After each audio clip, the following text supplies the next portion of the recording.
नमस्कार, आप देख रहे हैं अब तक टीवी चैनल। हमारे संवाददाता संतराज यादव ने जनपद गोरखपुर से जानकारी देते हुए बताया कि पूर्वांचल में कैंसर के बढ़ते हुए मरीज की संख्या चिंता का विषय है।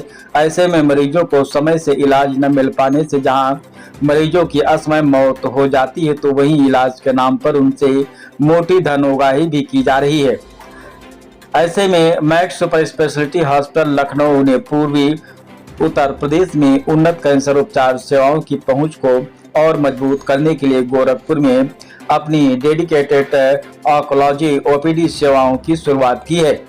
इन ओपीडी सेवाओं का शुभारंभ Max super specialty hospital Lucknow के principal consultant surgical oncology doctor Shashank Chaudhary और एसोसिएटेड कंसल्टेंट मेडिकल ऑन्कोलॉजी एवं hemato oncology doctor Ashutosh Mishra की उपस्थिति में किया जाएगा।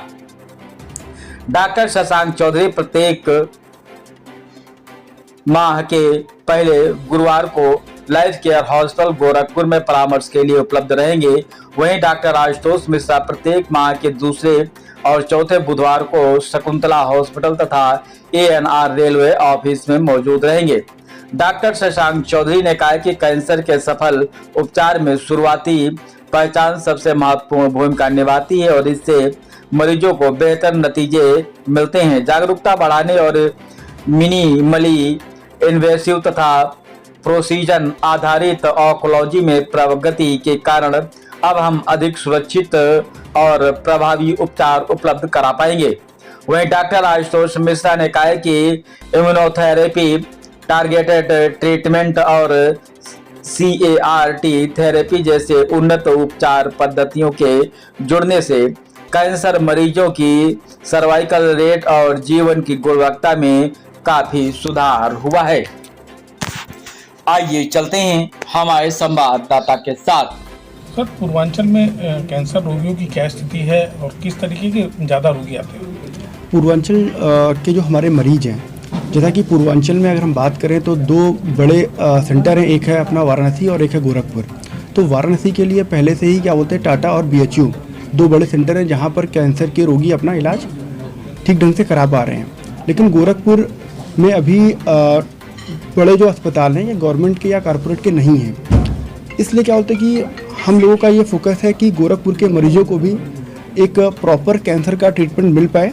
इसके लिए हम लोग का एक प्रयास रहेगा। और जैसा कि आपका सवाल है कि क्या बोलते हैं कि हम पूर्वांचल में कैसे पेशेंट ज़्यादा देख पा रहे हैं, तो ये डिपेंड करता है कि जो हमारे पुरुष हैं और महिला वर्ग में, पुरुष वर्ग में जो हमारा ओरल कैविटी का कैंसर है, इसके अलावा महिलाओं में बच्चेदानी के मुंह का कैंसर जिसको हम सर्विक्स कैंसर बोलते हैं, स्तन की गांठ स्तन का कैंसर है। और इसके अलावा हम बात करें जो हमारा एक गैंगेटिक बेल्ट है, गंगा नदी के किनारे के जो भी शहर हैं उन शहर के लोगों में ऐसा रिसर्च में देखा गया है कि जो पित्त की थैली का कैंसर है वो भी काफ़ी ज़्यादा संख्या में हम लोग के पास आते हैं। जी, तो अभी सर एज लिमिट भी है क्या? एज लिमिट ये कि अगर हम ये देखें 20, 25, 30 साल पहले की अगर हम बात करें तो पहले ये माना जाता था कि कैंसर जो है ये बड़े लोगों की इन द सेंस जो बुजुर्ग लोग हैं उनकी बीमारी है।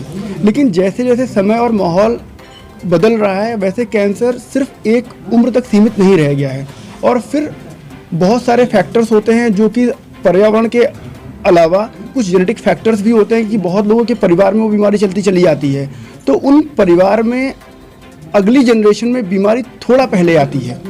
तो ये कह पाना कि क्या बोलते हैं कि ये सिर्फ किसी एज ग्रुप की बीमारी है, ये ठीक बात नहीं है। जो कोई नहीं जा रहा, किस तरीके से आप लोग OPD करेंगे क्या है? हम लोग की OPD जो कैंसर की है उसमें basically surgical oncology, medical oncology, radiation oncology 3 OPDs हम लोग स्टार्ट कर रहे हैं और वो रेगुलर बेसिस पे होगी।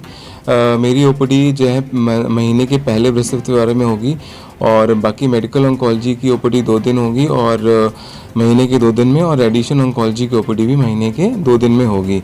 सो इससे क्या होगा कि जितना हो सकता है हम लोग जो गैप है ऑन्कोलॉजी में कैंसर को जो है डायग्नोज करने में और ट्रीटमेंट करने में जो गैप आ रहा है हमारे पास में, तो वो हम लोग उस गैप को हम लोग कम करेंगे। तो जिससे कि है पेशेंट्स को अगर कोई एक्सपर्ट ओपिनियन चाहिए जिसको लग रहा है कि वो लखनऊ नहीं पहुंच पा रहा है, तो वो हमारे पास में यहाँ पे आके OPD करके या फिर वो राय कंसल्टेशन तो एटलीस्ट ले ही लग सकता है कि क्या इसमें सही है, क्या गलत है, क्या नहीं है। पर सर कंसल्ट करने के बाद उन्हें लखनऊ ही जाना पड़ेगा? देखिए, यहाँ इलाज के लिए कैंसर का जो इलाज है बहुत कॉम्प्लेक्स होता है और उसका जो ऑपरेशन होता है वही बहुत कॉम्प्लेक्स होता है। तो हमें पेशेंट्स को बताना पड़ेगा कि इसमें ऑपरेशन होगा या कीमो होगा, तो उसमें हम लोग को उनको गोरखपुर से लखनऊ में ही कराना पड़ेगा। बिकॉज़ यहाँ पे अगर हम लोग करते हैं तो यहाँ पे हमारे पास पेशेंट फॉलोअप करने के लिए डॉक्टर्स नहीं होंगे कि हम लोग को फॉलोअप कैसे करेंगे। आयुष्मान कार्ड धारकों के लिए क्या रहेगा? आयुष्मान कार्ड धारकों के लिए हमारे यहाँ पे रेडिएशन में बहुत जल्दी हम लोग आयुष्मान लेने वाले हैं।